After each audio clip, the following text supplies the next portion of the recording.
नमस्कार, प्रणाम। Unique comedy Raghupur के टीम हमनी के रुआ लोगन के हैप्पी मकर संक्रांति जौन आवता कल 14 बा 15 बा दोनों दिन मनावल जाता। तो ओला हमनी के बहुत बहुत बधाई रुआ लोगन के। रुआ लोगन खूब हंसी खुशी से मकर संक्रांति मनाई आ खूब चिवड़ा दही खाई। सवेरे नहाई ठंडा में, रजाई में से निकली नहाई, ठंडा भगाई, दही चिवड़ा खाई। हाँ, गंगा भी नहाई हो सके मौका मिले तो। हाँ, चिवड़ा दही खाई लेकिन परहेज से खाई जे कोनो हानि मत पहुँचे। ज़्यादातर से खाला के बाद गरम पानी जवाइन वाइन कुछ फाँकनी थोड़ा गरम पानी के साथ खाए तो ठंडा में जे बा हर्जा नहीं करी। अरे मास्टर, तो ध्यान देवे के बाद थोड़ा ठंडा के दिन बा। हाँ, आ धूप अगर नहीं उगल ठंडा हवा चली तो लोग नहाई कैसे?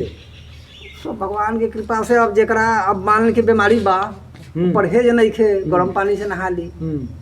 हाँ, ने तो ओहू से असक्षम नहीं खे तो भगवान ही नहीं खन कहले जे मर के कोई पर्व त्योहार मनाई, गरम पानी से हाथ गोड़ अपन धो ली ओकरा बाद जे बस ठंडावा कहला कि लड़का के छोड़ब ने। हाँ, जवन का हमर भाई है। हाँ हाँ, और बुढ़ऊ के छोड़ब ने। हाँ, लड़का के कुछ करब ने। जवन का हमर भाई हाँ, और बुढ़ऊ के छोड़ब ने कतनो ओरियान रजाई। हाँ, तो जितना जे उम्र दराज लोग बा वो लोग से भी हम कहे के चाहत है कि दही चूड़ा खाए के फेर में तनी अपना शरीर के भी ध्यान रखे। थोड़ा शरीर पर परहेज करे के पड़ी।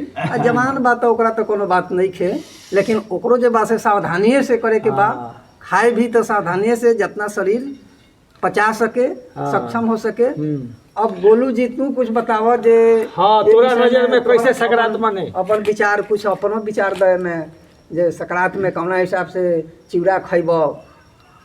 हाँ, कैसे लोग मनावे? बा चिवड़ा दही के अपन बचा के नहाए धोए के बाद तो बचा के नहाए धोए के बाद और क्या करे के बा हिसाब से अपन खाए के बाद इने के बार लोड कर लेने, लोड करला के फॉर्म दोसरो हो सकता है। चंदन बाबा ऐसा हमनी के यूनिक कॉमेडी टीम के एगो बारन चंदन बाबा वो दही चूड़ा खा लिहन तो फिर लोटा लेके खाली खेते दौड़ी तो वैसा संक्रांत नहीं मनावे के। चिवड़ा भी खाई, दही भी खाई,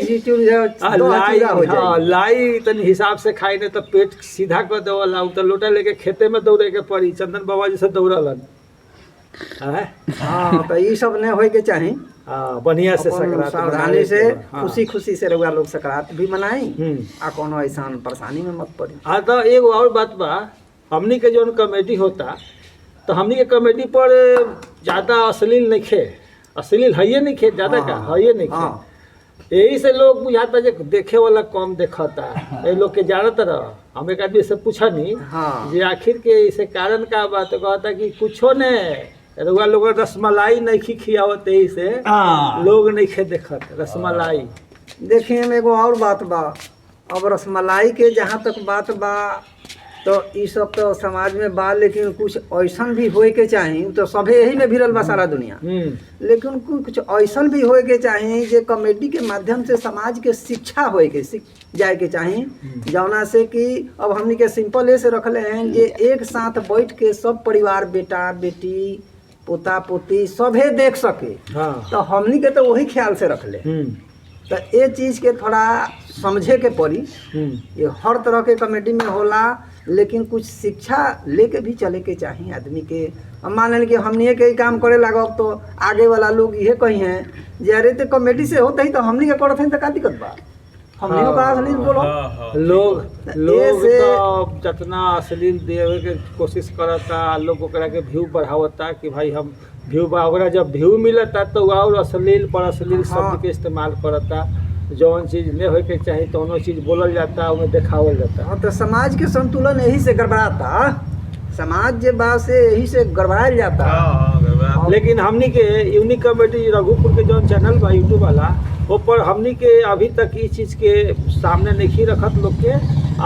चाहत है कि हमनी के जौन स्क्रिप्ट होके जौन बोले वाला होके कॉमेडी के जौन व्यू होके मतलब उद्देश्य वो कुछ शिक्षा वाला होके हाँ। कुछ उससे ज्ञान मिले, अश्लील के जो बोल वाला बा ऊपर हमनी के कंट्रोल करी ले, ने बोले के चाहिए हाँ। ताकि लोग के ई ने बुझाए कि हाँ इहो लोग ऐसा नहीं करता जैसे सब कोई करता। हाँ जे इहो लोग कहीं बह गए वही धारा में तो ने हाँ, ऐसे तो वो पर हमनी के विशेष ध्यान दिले बानी। कॉमेडी के जो कंटेंट बा, कंटेंट के हमनी के कोशिश करम कि और बढ़िया से बढ़िया स्क्रिप्ट तैयार कर जाओ। हाँ। और बढ़िया कुछ कलाकार के और हमनी के रखे के कोशिश करत है कि कुछ आदमी और आ जाओ हमनी के टीम में। टीम तो ऐसे हमनी के रलक है, लेकिन कुछ कारण से सब एने हाँ सब एने ओने विखंडित हो गए। विखंडित हो गल बा। और एगो और चीज बा गोलू जी, अतना स्थिति में हमनी के सब गोड़ा स्थिति के सामना करके चैनल के मोनेटाइज हमनी के कर लेनी। ठीक बा, हमनी के छोड़नी नहीं, चाहे जैसन परिस्थिति भइल, लेकिन हमनी के परिस्थिति से लड़ाई कैनी। वीडियो हमनी के बराबर निकलत गनी, ऑडियंस लोग के साथ भर वही मेरा वो मोबाइलो वो सौभाग्य चोरी हो गया। हाँ, मोबाइलो चोरी हो गया, लेकिन वो भी ज्यादा प्रभाव नहीं पड़ा। सब भगवान के परीक्षा होखला। फिर सब कुछ हमनी के करके अब फिर इस जगह पर आ गए नी। चैनल अब हमनी के मोनेटाइज हो गल बा। अब घबराए के बात नहीं खे, आगे हमनी के कंटेंट अब दमदार बने, लोग के ऊपर तनी ध्यान रहे, लोग देखे तो तनी ढंग से ओकरा समझ में आवे कि भाई ये लोग का कहे के चाहता, उससे कुछ सीख मिले। कंटेंट हमनी के ऐसा बने जी जी जी का जी। तो गोलू कुछ और दर्शक लोग भाई से कुछ कहे के ये बा कि हमनी के वीडियो बनाओ तन सो में यह रउआ लोग से निहोरा रही कि तनी वीडियो के देखी लोग बढ़िया से, बढ़िया लगे तो तनी कमेंटो करी लोग और सब्सक्राइबो करब करी लोग आ घंटियो बजा दो करी लोग।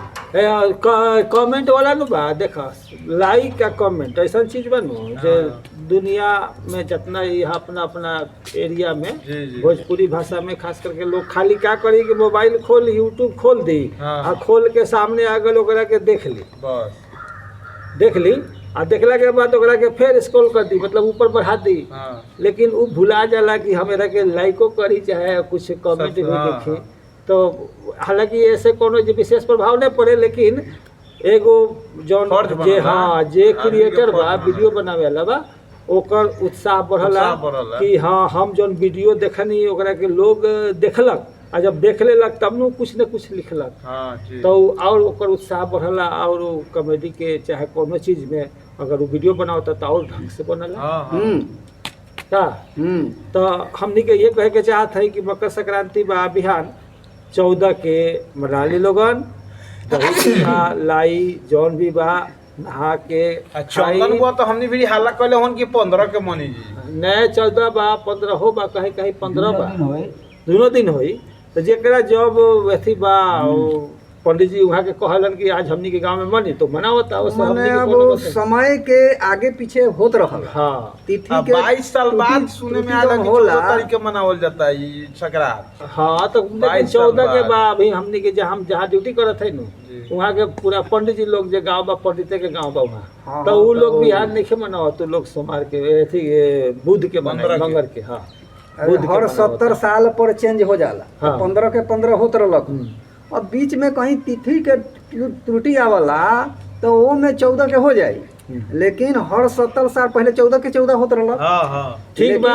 अब हमनी 70 साल अब हमनी के दर्शक लोग से हाथ जोड़ के ये कहे के चाहत है कि रउआ लोगन मकर संक्रांति मना ली। हाँ। अब मनाई हमनी के जो वीडियो बा वीडियो के भी तनी ध्यान दी, देखल करी, कुछ कमेंट करी, लाइक करी। जौन भाई लोग सब्सक्राइब नहीं कैले ओके चैनल के वो भाई लोग सब्सक्राइब कर ले। यूनिक कॉमेडी रघुपुर की टीम की तरफ से रउआ लोगन संक्रांति के बहुत बहुत बधाई। हाँ, रउआ लोगन यूट्यूब खोली आ खोल के अगर वो में नहीं खे आवत तो यूनिक कॉमेडी रघुपुर मोबाइल पर बोल दे स्पीकर से वो आ जाई। और खूब बढ़िया अपन जो लोगो लगल बा गायत्री माता के वो लोगो आ जाई, सब अपन वीडियो आ जाला।